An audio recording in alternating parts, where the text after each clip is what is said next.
A Flash in the Dark, Chapter 29, Chosen. Barry couldn't hold in the scream as a bolt of lightning struck her in the shoulder, sending her crashing into the wall, down the hall. Her world spun as Dr. Wells slammed a hand into the panel next to him and closed the door in the Meta's face. Caitlin rushed forward, carefully pulling Barry to her feet. She was bleeding through her shirt, and her arm was tingling. Moving her fingers hurt like hell. "Are you done playing hero now, Miss Allen?" Dr. Wells asked, raising an eyebrow. Barry nodded, hissing in pain. "I don't know how long that door's gonna hold," Cisco said, glancing at the door and flinching as a fist pounded against it. Dr. Wells nodded and turned to Caitlin, who was supporting Barry. "Get her to the treadmill.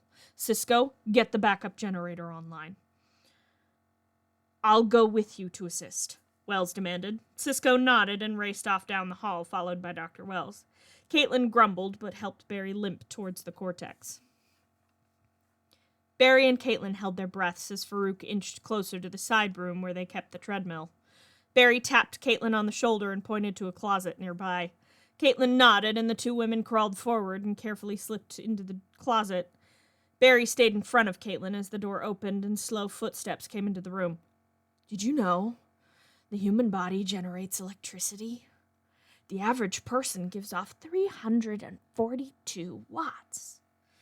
And I can smell it on you."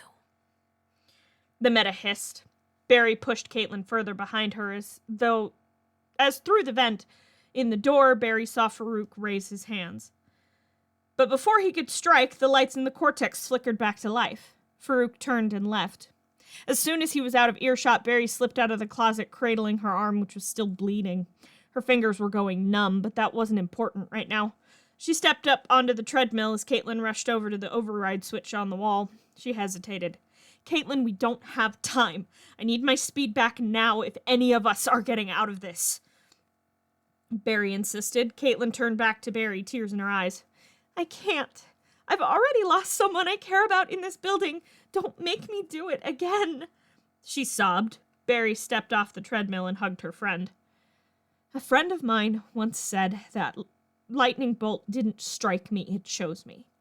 Whether or not I believe that doesn't matter right now. You are what matters right now. You and Cisco and Dr. Wells. Besides from my dad, Iris, and Joe, you guys are the closest thing I have to family, and I'll be damned if I watch another member of my family die when I could have stopped it. So what do you believe, Dr. Snow?" Barry wrapped her hands around the front bar of the treadmill as she watched tears slip down Caitlin's face. But despite that, the doctor turned back to the switch, and with little difficulty, pulled it down. Barry's scream was louder than last time as she convulsed. Her hands snapped open out of reflex, and before she knew what was happening, she was flying across the room.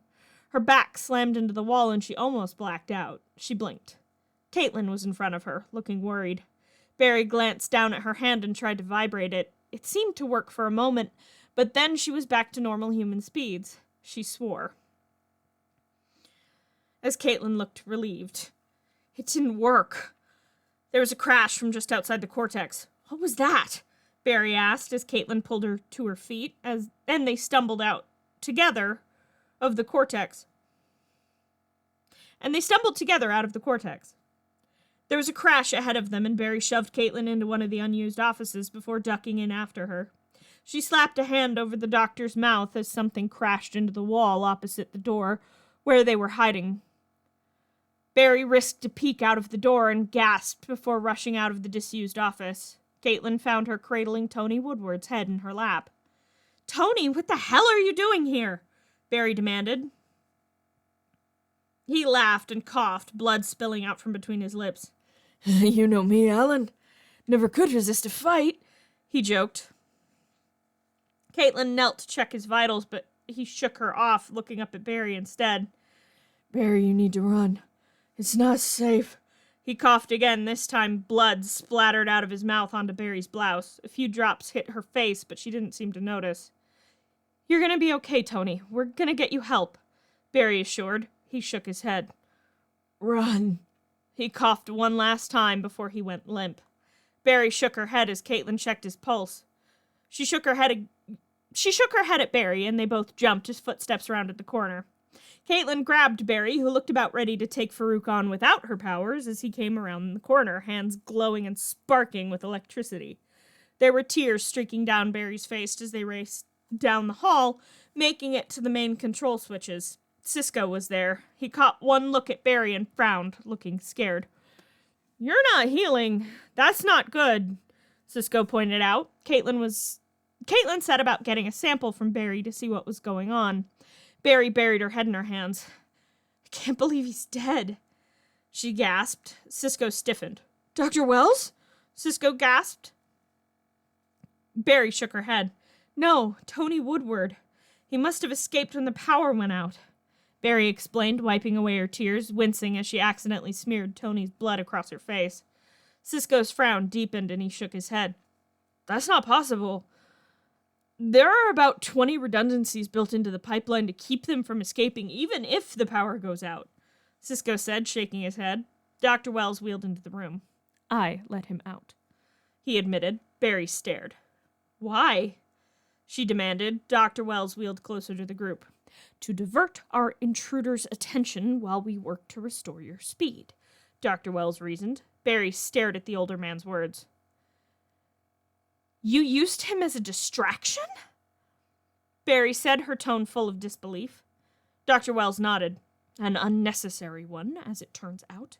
It seems the plan has failed," Wells snapped. Barry stared at him in disbelief. She couldn't comprehend this. She shook her head and caught sight of the large splatter of blood that painted the front of one of her once blue blouse. "I have his blood on me. How could you do that?"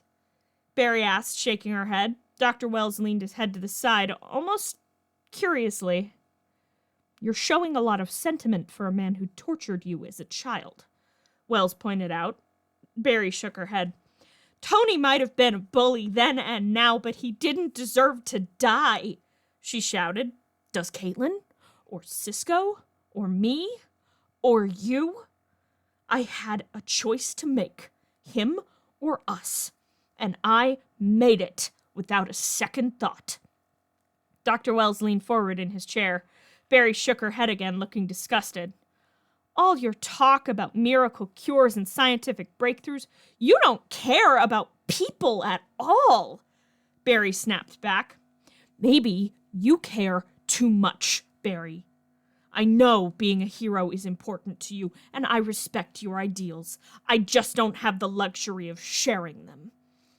Dr. Wells shook his head. Barry glared at him. "That's right. I forgot. Your game's chess. We're all just pawns to you. Well, tell me, Doctor, which one of us gets sacrificed next?"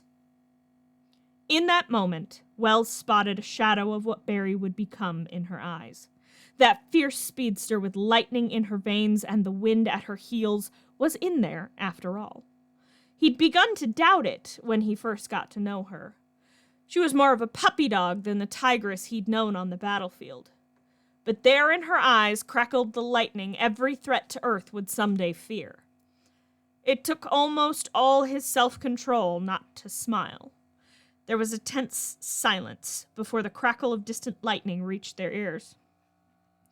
"We have to get out of the facility," Wells insisted. Barry shook her head. "We just left him on D level. We'll never make it to the entrance," Barry pointed out. Caitlin nodded, still working frantically on Cisco's tablet, the only piece of equipment they'd had on them when Farouk invaded Star Labs. Barry's phone rang out like a shot in the sudden silence. She and Cisco jumped, and Barry glanced down at the number. She didn't recognize it. Hell of a time for a wrong number. She tapped ignore as Cisco piped up. "What about the garage? The mobile lab van?" he suggested. Dr. Wells nodded. "It's my move, Miss Allen. I say we run," Wells said, his tone brooking no argument. Barry glared, but then jumped again as Caitlin made a triumphant noise from behind the tablet. "Oh my God! Barry, look! Your cells are rapidly regenerating! It's working!" she said, bouncing slightly. Barry shook her head and looked down at her hand and tried to vibrate it. Still nothing. "But I still don't have my speed," she pointed out. Dr. Wells shook his head. "It's not physical. It must be psychological," he reasoned. Cisco nodded. "Dude, you've got the yips!" Cisco pointed out. Barry scrunched up her face in confusion at the scientist's words. The what?